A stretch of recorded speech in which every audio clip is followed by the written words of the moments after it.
No sé si alguien estuvo aquí del viernes, levántame su mano los que estuvieron el viernes del primer culto. Vino buenas personas del viernes, viene muy bien. Digo esto porque el viernes tuvimos el prefacio de lo que fue esta palabra. Y creo que hay un mensaje profético, no solo que se está predicando, sino que se tiene que predicar por todas las naciones. A veces nosotros hemos confundido que la palabra profética es aquella a la que nosotros venimos y decimos: yo quiero ir a la iglesia para que el pastor me suelte una palabra y me bendiga. Y aunque si bien Dios te trae y te enseña su palabra, en algún momento puede soltar sobre ti una palabra de bendición. Los profetas no solo nos levantamos para dar una palabra dominical y volver de la palabra profética un circuito cerrado donde solo los que estamos aquí recibimos una palabra. La palabra profética es un mover y es una unción. Diga conmigo: es un mover y es una unción que tiene que trascender los muros de los templos, trascender los muros de las familias y trascender los muros de las vidas y de lo más íntimo y personal de un ser humano. Yo le decía a los del primer servicio, y déjeme explicarle, hacer una contextualización con lo que voy a leer en la palabra del Señor. En la década de los 90, no solo ocurrió en los 90, ha ocurrido durante mucho tiempo, pero en la década de los 90 ocurrió algo. Las grandes élites globales, entre ellos lo que son, yo creo que usted lo ha escuchado, algo que se llama el Grupo de los 7 o el G7. Es la agrupación de las 7 naciones más potentes económicamente hablando, formada por los Estados Unidos, Francia, Alemania, Italia. Bueno, te debo las otras países europeos, Canadá y otros 2 países europeos.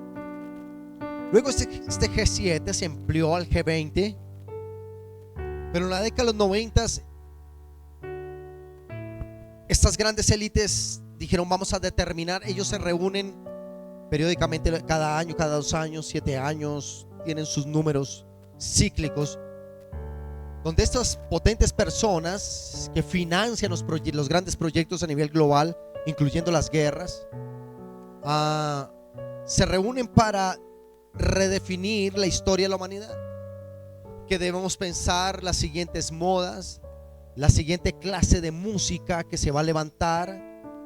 Y en esto estas grandes potencias, junto a grandes empresarios, laboratorios farmacéuticos, unidades médicas, artistas, medios de comunicación,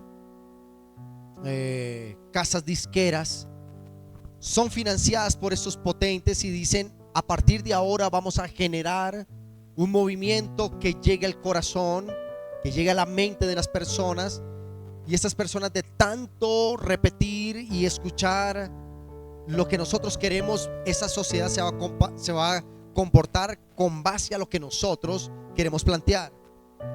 Y una de las cosas que ellos vieron fue que la música podría ser una herramienta tremenda para llegar a las nuevas generaciones. Nosotros decimos en academia, decimos que el arte de la repetición, el arte del aprendizaje, la repetición. Así que una persona, cuando repite tanto, escucha y repite tanto de algo, se lo aprende finalmente, y su estilo de vida comienza a ser con eso. Hacia el año 2000 comienza a crearse nuevas modas musicales. Por allá por el año de 1999, año 2000, nace un lunar musical llamado reggaetón. No sé si usted lo recuerda. Y este reggaetón traía un mensaje explícito de sexo, desorganización. Pero el enfoque de la música, el enfoque social, el enfoque artístico iba basado y enfocado hacia la destrucción de los principios de Dios sobre la tierra. Entonces es música que comienza a nacer, a decir: vamos a pasar una noche de placer, pero no hay compromiso. Hacemos una noche de sexo y cada uno para su casa. Por allá se levantó un genio a componer que si con otro pasas el rato, entonces vamos a ser felices los 4. Y esto lo colocaban en discotecas, en fiestas, conciertos, en la emisora, en internet, por todo lado. Y los jóvenes comenzaron a repetir esta retórica, si bien lo podemos decir. Comenzaron a asimilar que esto era parte de su vida. Y hoy por hoy vemos que los jóvenes no quieren tener hijos, mucho menos quieren casarse. Que los jóvenes no quieren tener compromiso con una mujer, y aún peor, se casan entre mujeres o tienen relaciones entre mujeres y hombres con hombres, porque dentro de todo este ámbito alguien nos impuso ese modelo de familia que puso en riesgo los propósitos originales de Dios. ¿Cuántos dicen amén? Pero la gran pregunta esta mañana es: ¿qué vamos a hacer nosotros con esto? ¿En qué momento nosotros como iglesia nos dejamos arrebatar las artes, dejamos arrebatar los medios de comunicación, las grandes plataformas de desarrollo social, ahora electrónicas, y nos da igual que suene una música terrible? ¿En qué momento vimos que las niñas estaban bailando música obscena con 5 años y les aplaudíamos esos bailes? ¿En qué momento vimos que ese famoso perreo ahora hasta en los jardines infantiles lo colocan y los niños bailan el perreo y los maestros más bien aplauden? ¿En qué momento nosotros permitimos que eso entrara a nuestras casas y deteriorara la moral y el plan original de Dios para con nuestras generaciones? Un mensaje profético, digan conmigo, un mensaje profético se levanta cuando hay algo que no está acorde a la presencia y al plan divino de Dios. Escucha un amén de la iglesia. ¿Cuándo se tiene que levantar una voz profética? Escucha esto: en estos tiempos se tiene que levantar una voz profética. Digan conmigo, la iglesia, voz profética. Díganlo mucho más fuerte, están más avivados los de las 8. Digan conmigo, voz profética. Y esta voz profética se tiene que levantar para que hable a las naciones. Esta voz profética habla a la iglesia, a los pueblos, a las familias y a individuos, que hay algo que no le está agradando a Dios en su trono. El anuncio profético de estos tiempos es el anunciar que el reino de Dios se está acercando y que Dios va a intervenir la tierra, su iglesia, sus ministros, las familias y las personas, y va a hablar principalmente a las cabezas y autoridades como gobernantes, personas de autoridad eclesial, familias. Y esto es lo que se va a predicar el día de hoy. Esto que se va a predicar el día de hoy es tal vez el mensaje más real de los últimos tiempos, ya que antes de la venida de Cristo por su iglesia, ¿cuántos creen que Cristo vendrá por su iglesia? Y aún mejor, ¿cuántos queremos irnos con Cristo? Esta voz profética tiene que ser levantada para decir a las naciones que hay algo que anda mal entre el cielo y la tierra. ¿Cuántos dicen amén?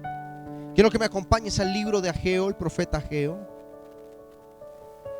porque lo que va a ser soltado hoy es tremendo. El libro del profeta Ageo, capítulo 1, verso al 12, traducción lenguaje actual. Dice la palabra del Señor. Te va a salir en pantalla. Libro del profeta Ageo, capítulo 1, verso 1 al 12, dice la escritura. Te va a salir en pantalla. Dios le dio al profeta Ageo un mensaje. Diga conmigo, esta mañana hay un mensaje en este lugar. Pero ese mensaje iba específico para un hombre llamado Zorobabel, hijo de Salatiel, y para otro hombre llamado Josué, hijo de Josadac. Esto sucedió el primer día del mes de Elul, durante el segundo año del gobierno de Darío, rey de Persia. Y en aquel tiempo el gobernador de Judá, llamado Zorobabel, y el jefe principal de los sacerdotes se llamaba Josué. Amén y amén. Cuando Dios levanta una unción profética, como lo es esta iglesia, la unción profética es algo que se levanta para hablar a personas que tal vez nadie podría tener la autoridad de hablarle a esas personas.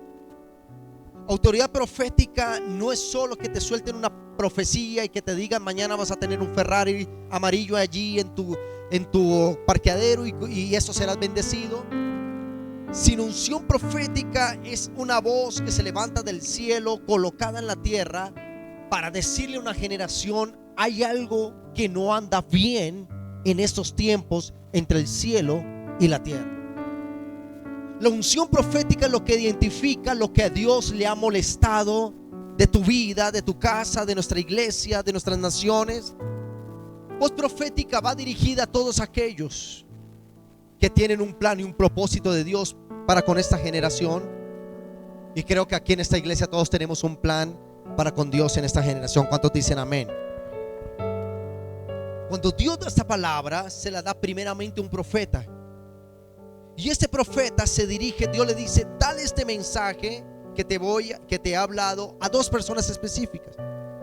A un hombre llamado Zorobabel. Y este hombre llamado Zorobabel era el gobernante de la antigua Judá, es decir, un gobernador, un jefe de estado.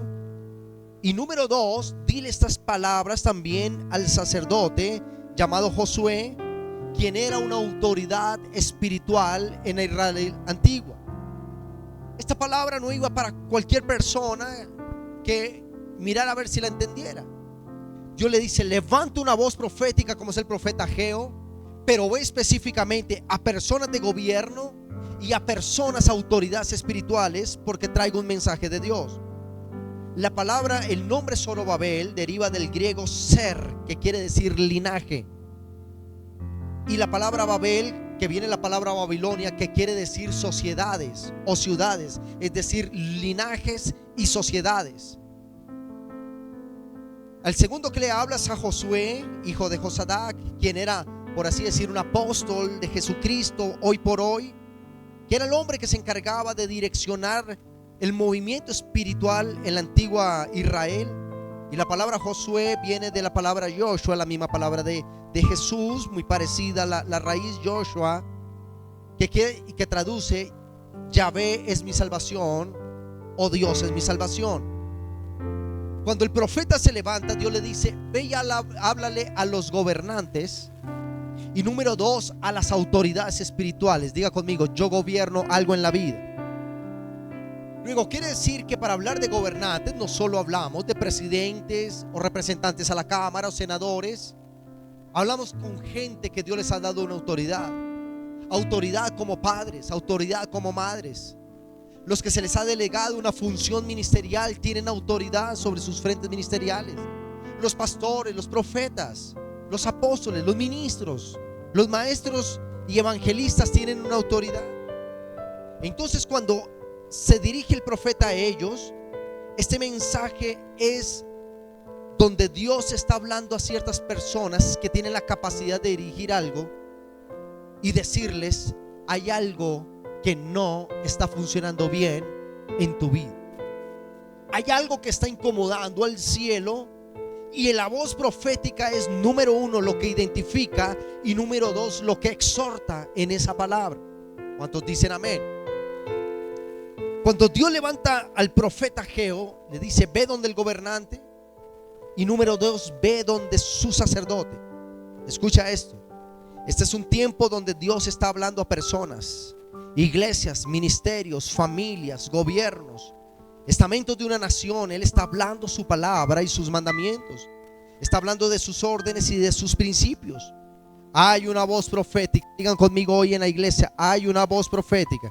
Pero quiero que lo digas con voz de profeta. Hay una voz profética advirtiendo lo que Dios está deseando que las naciones escuchen. Ya conmigo: avivamientos para nuestras naciones.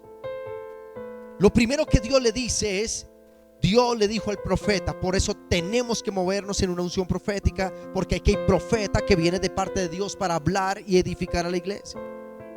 Dios le dijo a Ageo: dile al gobernante Zorobabel y al jefe espiritual de la nación, diles: yo soy el Dios de Israel.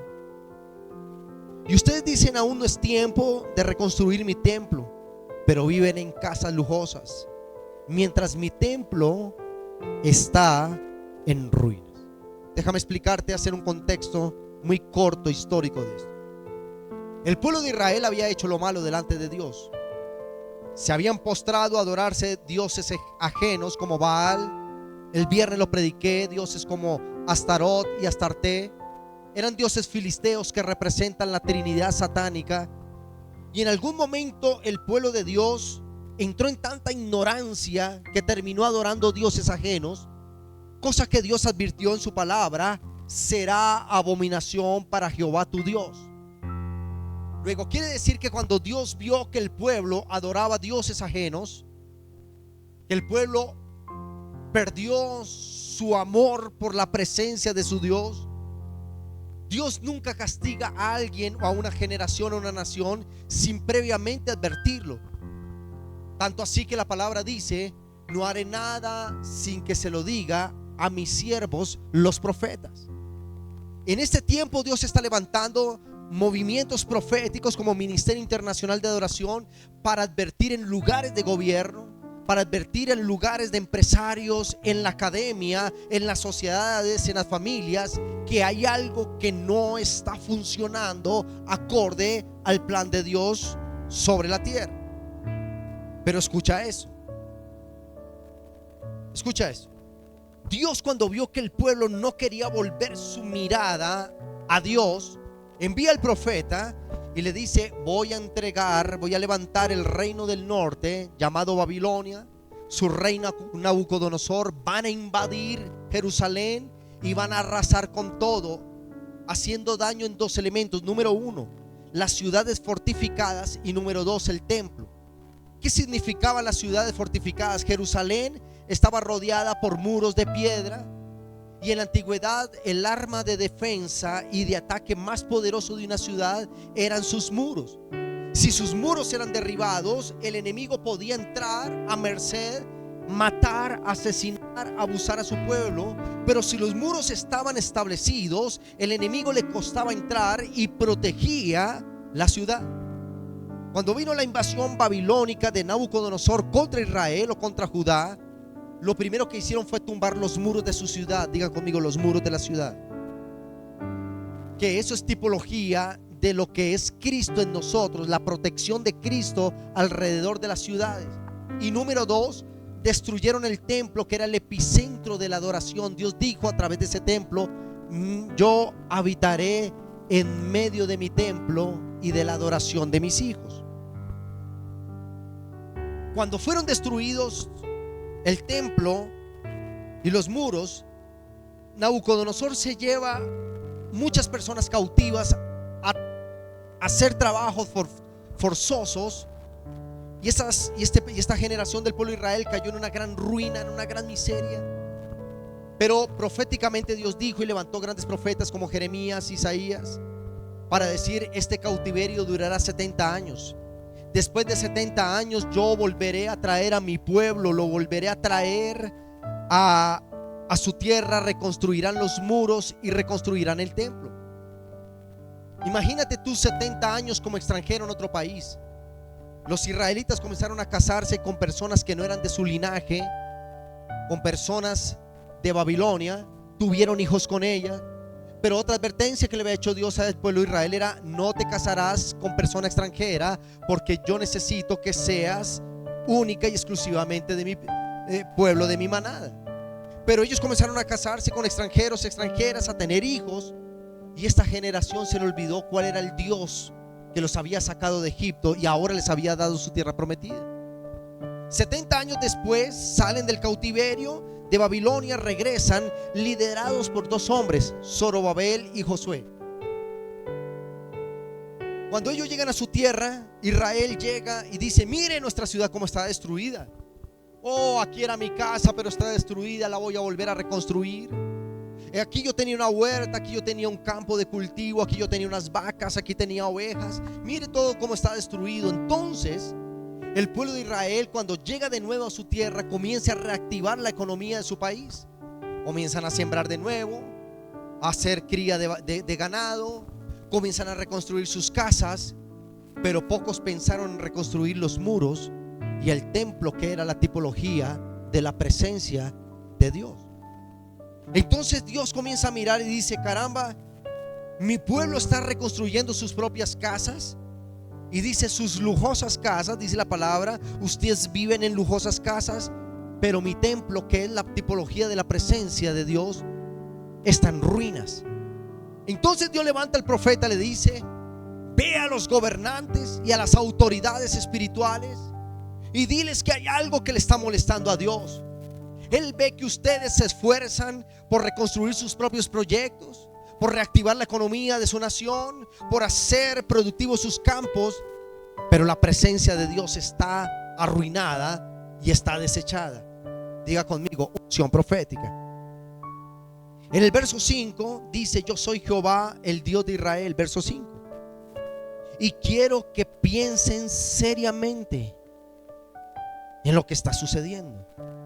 Diga conmigo: hoy voy a pensar seriamente cómo está mi relación con Dios. Verso 6. Dios les dice: ustedes siembran mucho, pero cosechan poco. Comen y no calman su hambre. Beben y no calman su sed. Se abrigan y siguen teniendo frío, y el sueldo que les pagan no les alcanza. Dios estaba advirtiendo algo, porque esto que te estoy leyendo es una radiografía de nuestras sociedades actuales. Hoy, por ejemplo, en Colombia y en muchos países se habla de paz, pero más guerra hay en nuestra nación. Hoy se habla de paz, de procesos de paz, se sientan a negociar los unos y los otros, pero ¿qué crees? Cada día hay más muertes, más asesinatos. Los gobiernos invierten miles de dólares o miles de millones en armamento y seguridad, pero cada vez vemos más índices de robos, de muertes, secuestros. Y yo pregunto: ¿qué es lo que pasa con nuestras naciones? Dios trae un mensaje profético hoy y es: tienen que decirle a la iglesia, a las sociedades, a los gobernantes y a las autoridades que sin Dios no se puede construir sociedad. Que una sociedad, por próspera y grande que sea, se va a arruinar si de la ecuación hemos sacado a Dios. Y aquí Dios dice: ustedes trabajan, pero no les alcanza. Gente que dice: pastor, trabajo mucho, pero sigo endeudado. O en algún momento tú le quitaste las ofrendas a Dios y eso arruina tu casa. En algún momento tú dijiste: Señor, no me alcanza para el diezmo porque tengo que comer o porque tengo que pasear. Y Dios dice: ¿por qué tienen que sacar lo mío de lado y no obedecen a Jehová tu Dios? Entonces Dios les estaba identificando cómo trabajan, pero no les alcanza el salario. Gente que viene: pastor, ore por mí para que Dios me bendiga porque estoy endeudado. Hey, varón, esto no es de oración, esto es de obediencia. Tú puedes ungirte, puedes orar y soltar una palabra, pero si tú no obedeces a la palabra, vas a arruinar tu vida. Dice: comen y no calman su hambre, beben y no calman su sed, se abrigan y sienten frío, y el sueldo que les pagan no les alcanza para nada. ¿Alguna vez le ha pasado eso en su vida? Bueno, ustedes están bendecidos, pero a mí sí me ha pasado. Y entendí que a Dios hay que mejor obedecerle, que Dios es mejor cumplirle, y que Dios siempre no tiene que ser ni siquiera lo mejor en tu vida, tiene que ser todo en tu vida. Vamos, denle un aplauso al que es todo en tu vida. La palabra considerad, cuando dice piensen seriamente en esto, la palabra original del papiro, tengo los libros sintetizados del original de la Biblia, y dice: considerad seriamente si vosotros habéis ganado algo con buscar lo propio y sacrificar lo de Dios. ¿Escuchaste esto? Quiero volverlo a leer. Diga conmigo: consideremos seriamente. Diga al que está a su lado: compórtese serio. Diga: piénselo en serio. Es broma. Mira lo que dice: considerad seriamente si ustedes han ganado algo sacrificando lo de Dios. Yo no sé, quiero que se lo pregunte y no quiero que se lo responda el que está al lado, porque no tenemos la autoridad aquí. Pero yo quiero que usted se lo pregunte: ¿realmente he ganado algo en la vida quitándole lo que es de Dios? Haciendo mis proyectos con Dios afuera. ¿Por qué no vienes a la iglesia, pastor? Pues vino la tía Gertrudis. Hicimos el ajiaco con la tía Gertrudis. Ajá. Dios me ha dado palabra profética para decirle a la gente: Dios te va a entregar casas, le entrega casas. Esa persona deja de venir a la iglesia. ¿Qué pasó? No, pastor, aquí trapeando la bendición. Pero tenías que venir a darle gracias. No, yo aquí le doy gracias echando trapo. Dios me ha dado palabra. Este mes Dios te va a soltar un carro. Reciben su carro. No vuelven a la iglesia. ¿Dónde está tu vida? Y él dice: no, aquí polichando la bendición, pastor, porque nos vamos a comer helado. Pero tenías que venir a la iglesia. No, aquí la bendición, pastor. Entonces Dios comienza a notar que hay algo, hay un cortocircuito entre su pueblo y el cielo. Y Él les dice: ¿dónde lo han dejado? Considerad seriamente si has ganado algo sacrificándolo de Dios. En nada habéis prosperado, dice el original, mientras descuidáis vuestro deber para con Dios. Esto tiene que ver con otras características actuales, con lo que no alcanzan los salarios para nada. Todo está muy caro. Hay juicio de Dios por toda la tierra. Pastor, me gano 3 millones de pesos, 4 millones, no me alcanza. Gente que me llama a pedir, ya se acabó la costumbre, pero gente que me llamaba a pedir plata prestada: pastor, présteme. Pero tenés tu buen salario. No, pastor, estoy endeudado en el banco y yo la saqué de aquí para pagar. ¿Sabes por qué? Porque Dios no está en la ecuación. Y por eso se tiene que levantar una voz profética que diga: dile al pueblo, hay algo que no está conectado. Trabajan, sí, yo trabajo mucho, pero no te alcanza lo que ganas. Beben y quedan con sed, se abrigan y tienen frío. ¿Por qué? Porque mi templo está en ruinas. Es decir, la presencia de Dios es una ruina en tu casa. La presencia de Dios no importa en tu casa. Más importante el trabajo, más importante la ciclovía, más importante el partido de fútbol. Y la presencia de Dios, ¿dónde está? Entonces, cuando tú comienzas a ver que tu vida va de mal en peor, tú dices: ¿qué pasa? Aquí es donde se levanta unción profética para decirte: Dios te manda a decir: reconstruye tu relación con el Rey. Dios tiene que ser el primero en tu casa, en tu vida, en tus hijos, en la iglesia, en la ciudad, en nuestros gobiernos. Y entonces eso volverá a abrir los cielos sobre nosotros. Vamos a aplaudirle al Rey de Gloria y dile: sé lo mejor para mi vida. ¿Cuántos dicen amén?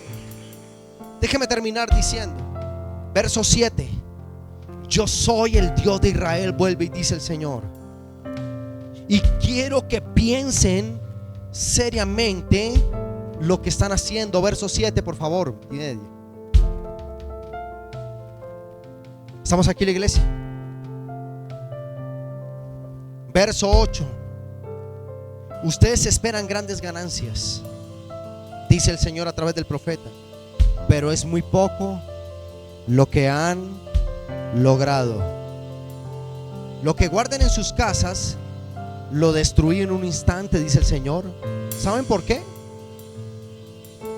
Léalo conmigo. ¿Sabe por qué? El Señor se hace la pregunta: ¿sabe por qué lo hice? ¿Quién lo hizo? Dios mismo. ¿Sabe por qué arruiné las naciones? Pues mi templo está en ruinas. Mientras que ustedes, le dice al pueblo de Israel, solo piensan en arreglar sus propias casas. Por eso no he dejado que llueva sobre los campos y sobre los montes. Por eso se han perdido las cosechas de trigo, de uva, de aceituna. Por eso sufren los hombres y los animales. Una generación que se olvida de la presencia de Dios maldice su existencia, maldice la tierra. Iglesia, no puedo predicarte mensaje diferente a lo que Dios me manda hablar. Esto es un verdadero mensaje profético. Yo pensé que profecía era que usted me pasara al frente y me dijera que va a tener carro, casa y beca, como lo dijo anteriormente. Lo digo y lo desato cuando Dios me lo dice. Pero cuando hay que levantar una voz profética para decir: iglesia, los cielos se han cerrado, es porque el templo de Dios está en ruinas, porque tu presencia con Él está en ruinas, porque Dios no es el primero en tu casa, en tus hijos, en tu matrimonio, en tu negocio, en tus proyectos. Si Dios no es lo primero, principal y más importante, los cielos se cierran. el mensaje profético que se está predicando, no solo en Ministerio Mía, sino en toda Colombia y en todas las naciones de la tierra. Veo avivamientos en África, en Uganda, veo en Ghana, veo avivamientos en Etiopía, países donde adoran a demonios físicos, donde adoran, hacen santería, macumba. Y esos países han estado arruinados durante mucho tiempo, pero Dios está levantando avivamientos en ese lugar. Porque ¿sabes qué es un avivamiento? Un avivamiento no es una moda. Los avivamientos no vienen cuando todo está bien.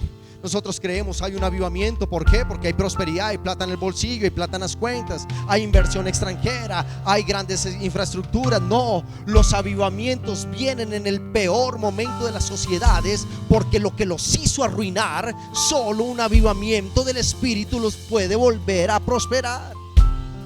Escucha un amén de la iglesia. Escucha un amén de la iglesia. Ya conmigo, avivamientos. Una unción profética debe traer avivamientos. ¿Qué es un avivamiento? Es volver a la vida lo que se había muerto. La palabra avivamiento como tal no está en la Biblia, pero sí la palabra avivar, y es traer de la muerte a vida.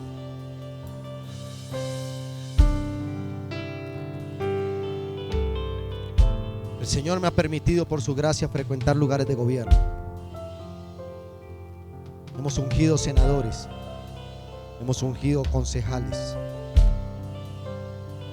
porque algún día dijimos: Dios me habló y nos dijo: hay algo que no está acorde en Colombia con el cielo. Y nos propusimos como iglesia decir Iglesia de Cristo, no como Ministerio Mío. Cientos de iglesias nos reunimos a orar, nos reunimos a debatir de esto y decir: ¿qué estamos haciendo como iglesia? ¿Llenar templos? ¿Quién tiene el aviso más famoso? ¿Quién tiene más unción? ¿Cuánta gente más tumbamos con la mano o el saco? Y todavía nos siguen gobernando los egipcios, trayendo ruina, miseria, inseguridad, mentiras sobre nuestras naciones. La iglesia escuchamos la voz profética y dijimos: o la nación vuelve a Cristo, o la nación vuelve su mirada a Dios, o esta nación se va a acabar. En los años 90 Colombia fue denominada hacia finales de la década de los 90, principios del 2000.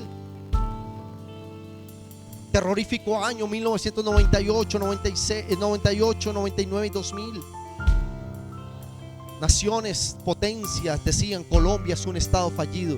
¿Sabe qué significa estado fallido? Es un estado inviable, no tiene viabilidad.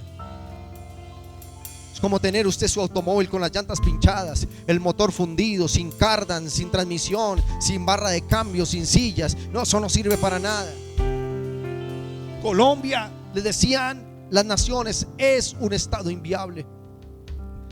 Pero a nosotros, los profetas, y a los que yo recibí el manto profético, decidieron algún día decir: eso dice el mundo, pero si esta nación dobla su rodilla, si esta nación vuelve su mirada al Señor, Colombia volverá a ser trascendente en América Latina. Hoy somos la tercera economía de la región. Hoy somos, a pesar de todas las dificultades, una nación que es ejemplo a muchas naciones de cómo volverse a levantar. No solo en Colombia, está pasando en Centroamérica, en África, en Oceanía, en Corea del Sur, está pasando en Uganda, y están pasando en muchos países que están volteando a mirar de nuevo al Señor, y Dios los está bendiciendo. Dios los está abriendo sus cielos, porque no depende del Banco Mundial ni del Fondo Monetario Internacional. Depende de las rodillas que se doblen y digan: Padre, por cuanto hemos pecado delante de ti, volteamos a mirar nuestra mirada a Él.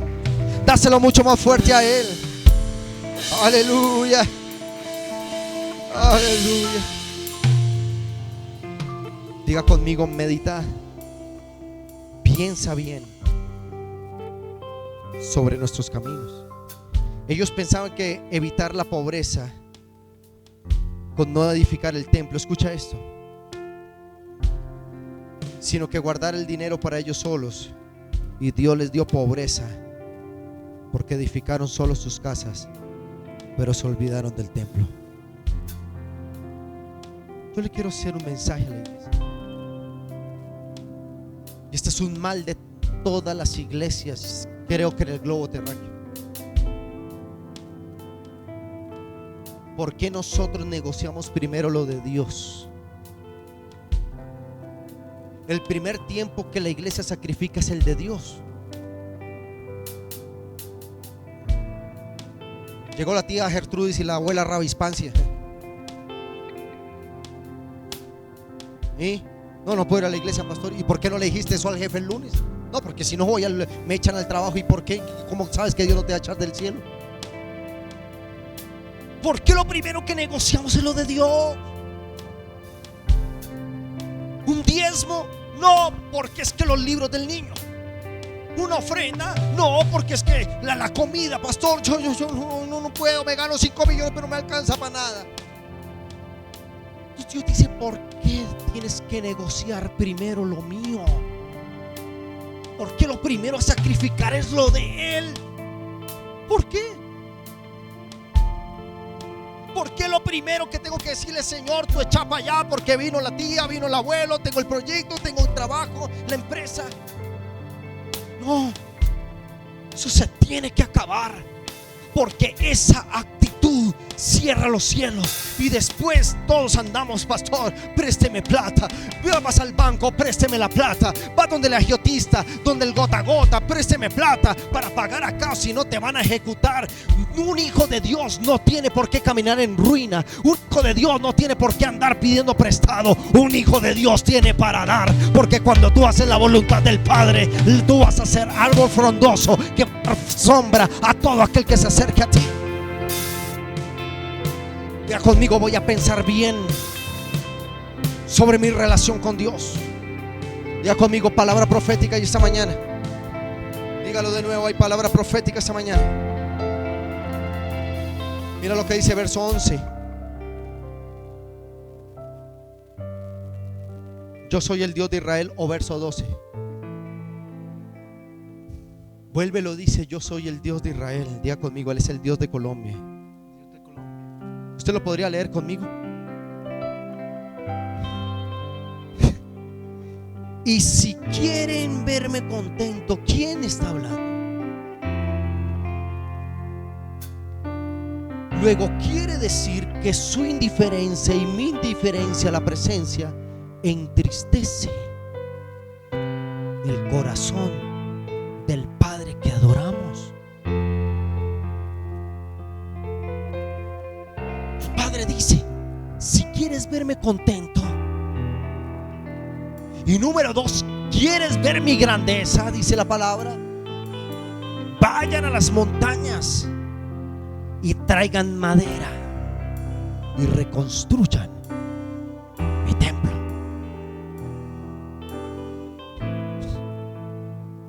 Ya conmigo, aquí hay que hacer un alto en el camino. ¿Dónde está Dios en tu casa? ¿En tu vida? ¿Dónde está? ¿Dónde está Dios en esta iglesia? Si Él no es el primero, todo esto es en vano.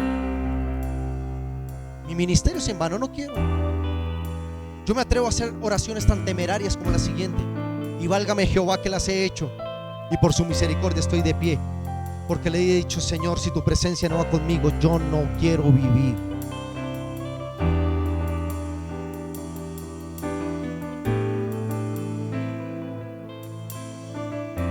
Porque si Dios está en la ecuación, fluye, la bendición fluye, la prosperidad fluye, los resultados fluyen, la iglesia fluye, los negocios fluyen, la nación fluye.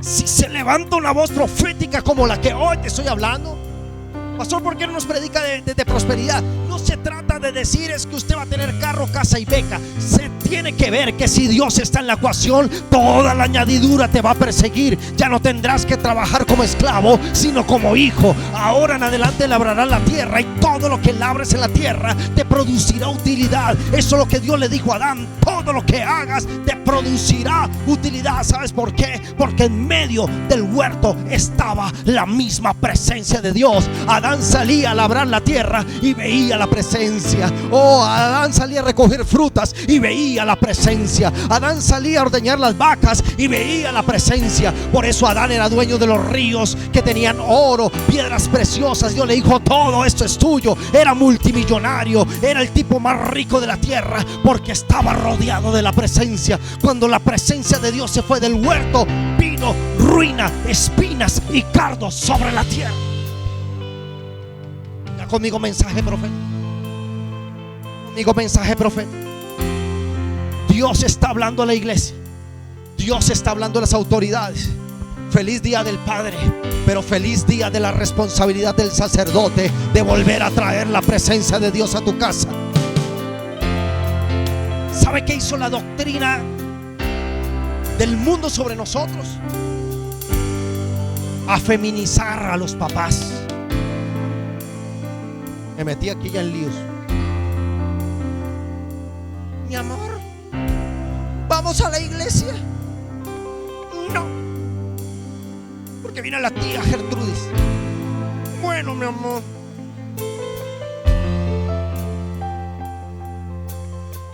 Amor, quiero dar una ofrenda. No sea loco. No le vio los zapatos al pastor, zapatos modelo como 1998, le quedó buena marca y duran harto. Y cuando venga con zapatos nuevos, no es por su diezmo, es porque lo trabajamos.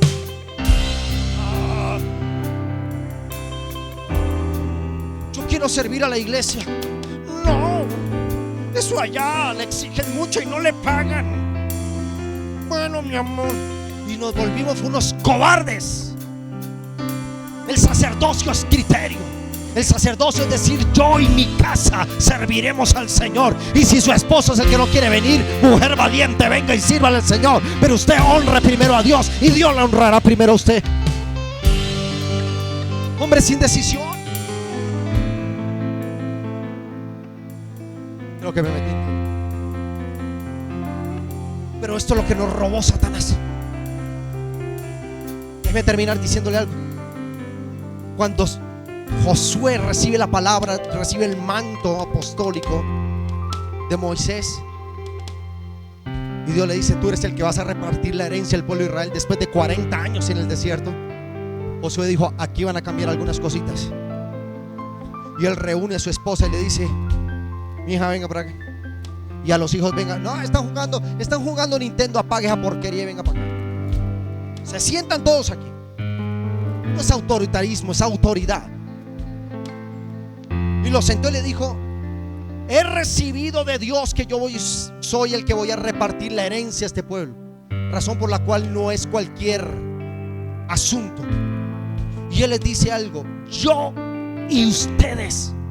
La palabra dice: yo y mi casa. Diga conmigo: yo y mi casa. Pero básicamente era: yo y ustedes también serviremos al Señor. Él no se puso ahí con la esposa: mi amor, y si le servimos al Señor. La vieja de pronto le dice: no se meta, ya tenemos esto. El tipo dijo: metámonos con todo. Un verdadero sacerdote mete su familia al mar abierto.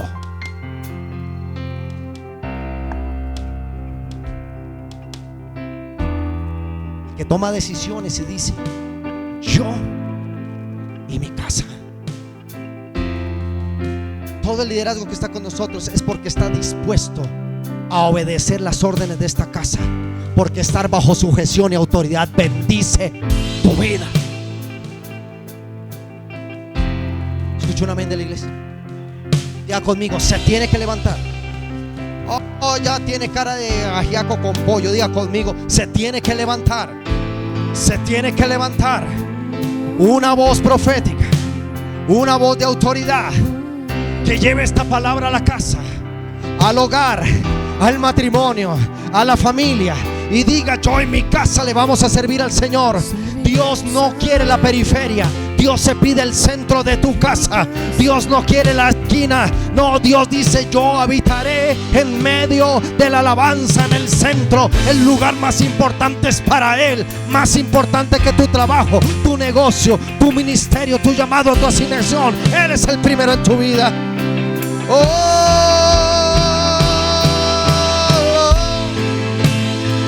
Hay unción profética aquí. Hay unción profética aquí.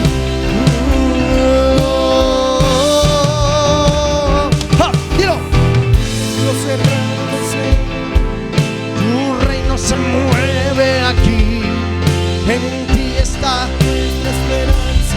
Oh gran Dios, oh gran Dios, oh gran Dios, oh gran Dios. Los cielos cerrados se abren. Tu reino se mueve aquí. En ti está nuestra esperanza. Oh gran Dios, oh gran Dios.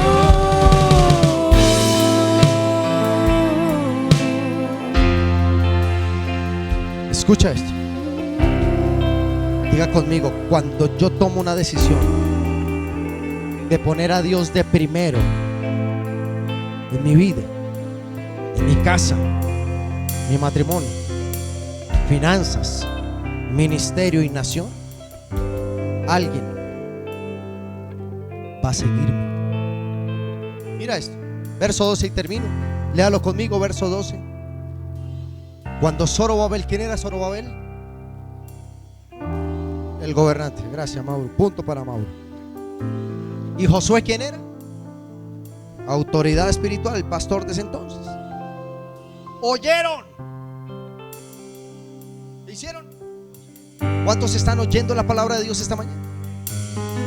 El mensaje que Dios les envió por medio del profeta Ageo, tanto ellos, léalo conmigo, tanto ellos como el resto del pueblo, ¿qué hicieron?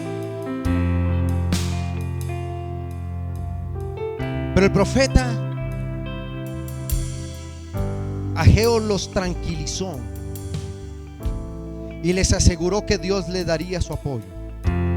Así fue como Dios, el Dios Todopoderoso, puso en ellos el deseo de reconstruir su templo. Diga conmigo: avivamientos.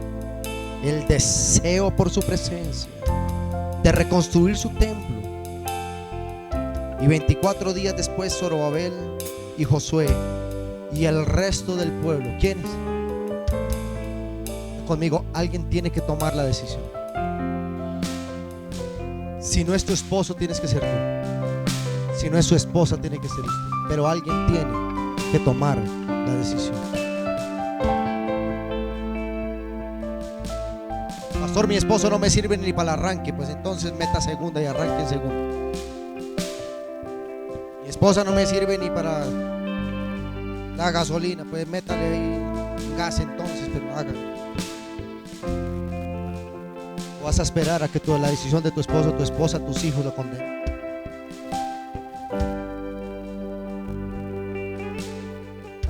Somos la generación que le preguntamos a nuestros hijos si quieren ir a la iglesia.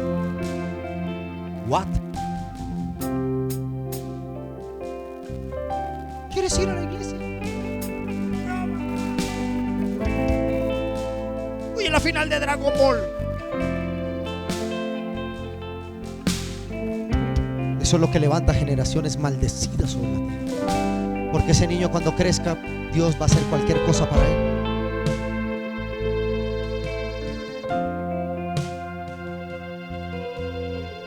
Si mi hijo ve a un perezoso borracho, a un blasfemo, a un adúltero, a un mentiroso, ¿qué voy a levantar? ¿Otro mentiroso que maldecirá la tierra? Yo salgo cuando mi hijo sale al colegio, a la misma hora salimos los dos juntos, él para su iglesia, yo para mi lugar secreto. ¿Para dónde vas, papá? Él ni me pregunta. Papá todos los días está en su lugar secreto orando.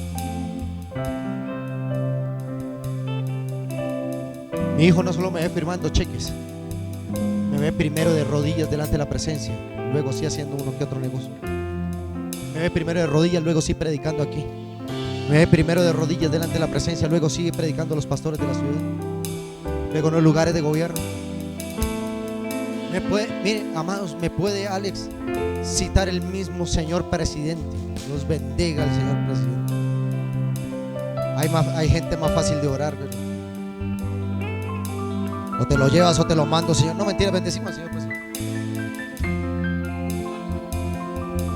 Dios le está desbaratando todo. La oración del pueblo. Algunos me miraron como: el pastor no nos va a hacer nada de pedir al Padre. Ya les dimos hace 15 días. Vimos acá casi 200 personas. Almorzamos todos. ¿Sabe qué pasó eso? 3 días después se cayó el decreto 270.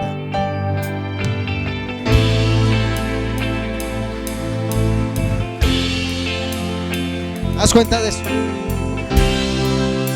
Diga conmigo, cuando yo tomo una decisión, dice, y el resto del pueblo, diga conmigo, y el resto de Colombia va a mirar a la iglesia profética y va a decir: ciertamente Jehová hay que mirarlo con agrado.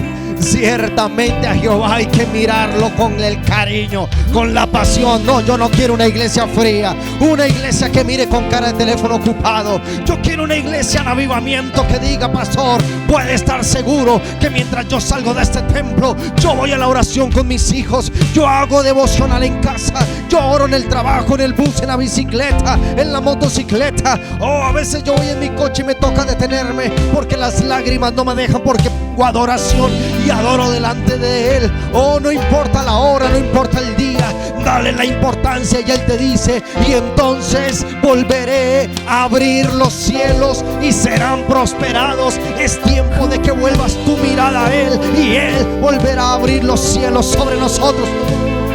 Oh, aleluya. Oh, aleluya. Vamos, colócate.